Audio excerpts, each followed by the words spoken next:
بسم اللہ الرحمن الرحیم، السلام علیکم۔ آج کی اس ویڈیو میں آپ کو بتاؤں گا چڑیل کی مخبریاں کہ کل پی ڈی ایم کے اجلاس میں کیا بڑے فیصلے متوقع ہیں۔ پیپلز پارٹی نون لیگ اور مولانا میں کن باتوں پہ اختلاف ہے، مولانا پیپلز پارٹی کو اور کون کون سے نئی آپشنز دے دی ہیں، اور پی ڈی ایم کل کے اجلاس کے بعد کون سا انتہائی اقدام اٹھانے جا سکتی ہے جس سے سیاست کے میدان میں بھونچال آ جائے گا، اور اس کے علاوہ سیاسی منظرنامے پہ کیا چل رہا ہے اس پر بھی بات ہوگی۔ لیکن آپ نے اگر ابھی تک اس چینل کو سبسکرائب نہیں کیا تو پلیز کر لیں، بیل آئیکن کو ضرور پریس کریے گا جو گھنٹی کا نشان ہے۔ کل پی ڈی ایم جو ہے اس کے اہم اجلاس میں لانگ مارچ کی حکمت عملی اور استعفے کے ساتھ ساتھ سینٹ الیکشن میں بھی شکست کے اسباب جاننا جو ہے وہ ایجنڈے کے اندر شامل ہے، اور حافظ حسین احمد تو کہہ چکے ہیں اپوزیشن نہ ادھر کی رہی ہے نہ ادھر کی۔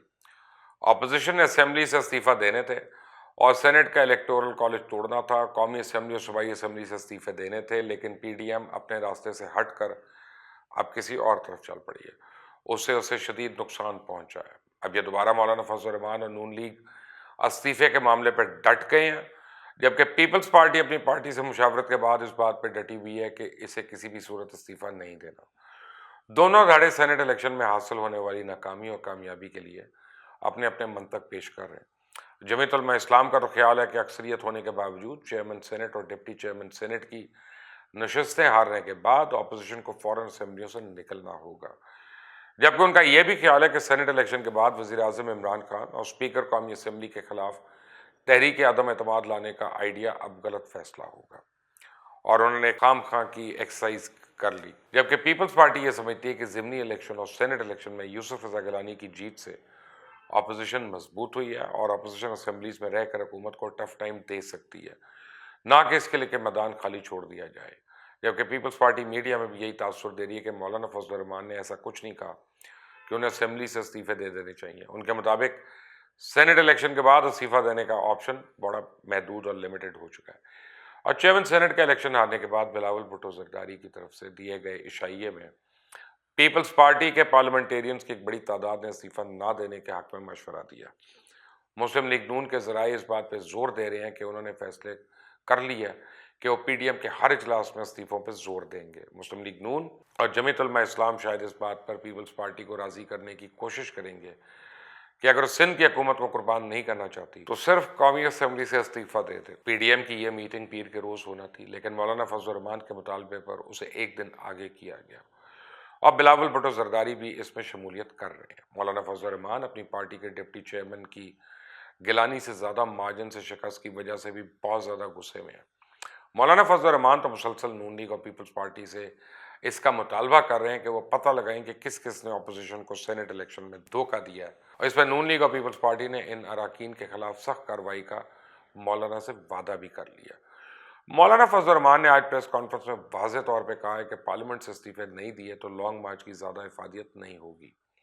پوری قوم نے دیکھا کہ سینٹ ایوان میں کیمرے کس نے لگائے، جائز ووٹوں کو کیوں مسترد کیا گیا، ووٹ مسترد ہونے کا ملبہ بھی عدالتوں پہ ڈال دیا گیا، ہمارے ووٹ کیوں کم ہوئے، وفاداریاں کیوں تبدیل ہو رہی ہیں، اس کے پیچھے دباؤ ہوگا، لالچ یا دھمکی۔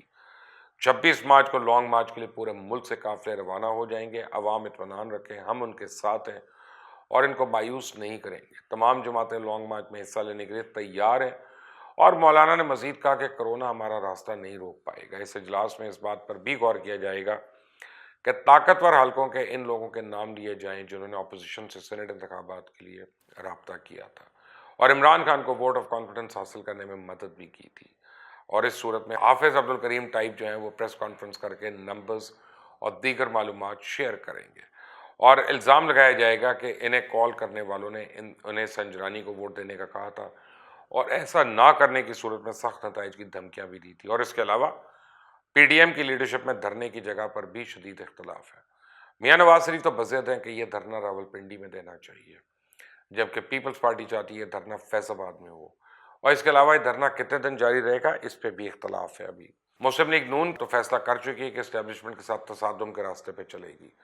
مولانا نون لیگ کے ساتھ چلنے کے لیے تیار ہیں، جبکہ پیپلز پارٹی میں اس حوالے سے اختلاف پایا جاتا ہے، وہ انتہائی اقدام پہ نہیں جانا چاہتی اور معاملات کو جمہوری طریقے سے ڈیل کرنا چاہتی ہے۔ آئینی ماہرین کا اس حوالے سے کہنا ہے کہ پی ڈی ایم جتنے مرضی حکومت پر پریشر ڈال لے، لیکن عمران خان کو حکومت سے محروم کرنے اور ان کی حکومت گرانے کا واحد راستہ عدم اعتماد کی تحریک کو کامیاب کرانا ہی ہے۔ یہی وجہ ہے کہ پیپلز پارٹی غیر جمہوری راستے پہ چلنے کی بجائے اسے اسمبلی میں ڈیل کرنا چاہتی ہے۔ اب سینیٹر رضا ربانی نے اس حوالے سے یہ بھی کہہ دیا ہے کہ پی ڈی ایم میں موجود جماعتوں کے لیے اپنے اپنے منشور اور اپنے اپنے ایجنڈے ہیں، اور اپوزیشن اتحاد کا مطلب یہ نہیں ہے کہ یہ پارٹیز ایک دوسرے میں ضم ہو چکی ہیں۔ نون لیگی رہنماؤں کے بیانات اور رویوں سے یہ لگتا ہے کہ انہوں نے اب فیصلہ کر لیا ہے کہ وہ اگلے الیکشن میں اسٹیبلشمنٹ بیانیہ کے ساتھ جائیں گے۔ میاں جاوید لطیف نے تو اپنے بیان پر معافی نہ مانگنے کا عندیہ دے دیا، اور ان کا کہنا ہے کہ اب کسی کو غداری کا سرٹیفکیٹ بانٹنے نہیں دیں گے۔ اگر پاکستان بچانے کے لیے مجھے پھانسی لگتی ہے تو لگا دو، جو ان کے آگے نہیں جھکا۔ اس کو غدار کہہ دیا جاتا ہے۔ ہم اس دھرتی کے بیٹے ہیں تو بات کریں گے پاکستان کی، اور ڈوب جائے خدا نہ خواستہ تو میں چپ نہیں رہوں گا۔ ایسا نہیں ہو سکتا۔ جبکہ نجی ٹی وی چینل پر بیٹھ کے بیان بازی کرنے پہ ان کے خلاف مقدمہ اندراج اور مقدمہ درخواست دائر کر دی گئی ہے۔ درخواست میں موقف یہ بھی پیش کیا گیا کہ جاوید لطیف نے نجی ٹیلی ویژن پہ دھمکی دی تھی کہ اگر مریم نواز کو کچھ ہوا تو وہ پاکستان کھپے کا نعرہ نہیں لگائیں گے۔ ان کا بیان ریاست پاکستان سے بغاوت کے مترادف ہے، جس سے عوام کے جذبات مجروح اور عوام مشتعل ہوئے۔ دوسری طرف شبلی فراز کا یہ کہنا ہے کہ وفاقی وزراء نے کہا ہے کہ نواز شریف اگر الطاف حسین بنے تو پھر ان کا انجام بھی سامنے رکھ لیں۔ نواز شریف اور الطاف حسین کی تربیت ایک ہی کوکھ سے ہوئی تھی۔ یہ سیاسی لوگ نہیں ہیں، نہ ان کا کوئی سیاسی ویژن ہے۔ کرونا بڑھنے کے باعث اپوزیشن لانگ مارچ چھوڑے اور مذاکرات میں بیٹھے۔